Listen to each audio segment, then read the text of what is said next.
Закони за амнестија имало и порано, сигурно ќе има и во иднина, но лидерите мора да ги информираат граѓаните за своите одлуки. Ова е рецептот на американската амбасадорка Ангела Агелер за македонските политичари, кои ги изненадија граѓаните со нов предлог закон за амнестија. Најмногу критики предизвика толкувањето дека многу контроверзни осуденици за тешки кривични дела со жртви ќе бидат амнестирани затоа што обвинителството ги гонело за помагање, а не за извршување.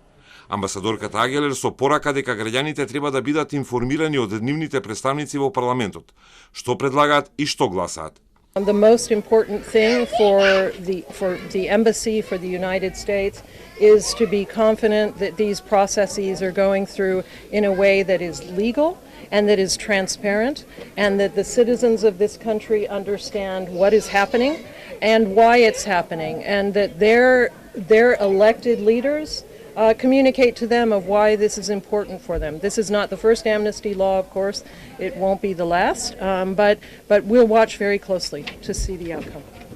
А законот веќе е во собранието, откако дебатата се одвиваше на минимално ниво со внатревладини разлики за текстот на предлогот.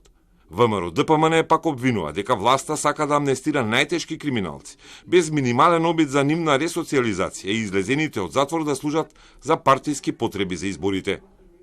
Власта се брани дека причина за амнестијата е пренатрупаноста на затворите, за кои место чекаат над 2500 осуденици.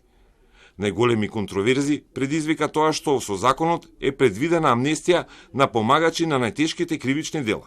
Со тоа се отвара можност за предвремено ослободување на двајца осуденици во случајот Монструм за петкратното убиство кај Смилковци, квалификувано како тероризам, но и можност за амнестирање на осуденици за финансиски криминал, како што е случајот Труст.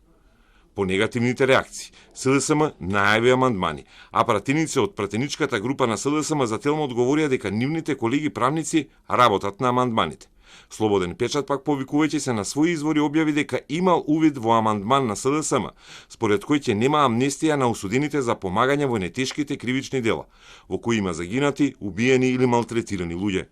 Според амандманот, ќе нема амнестија за осудениците за помагање во делата тероризам, убиство, силување, насилство со предизвикана смрт и други тешки дела.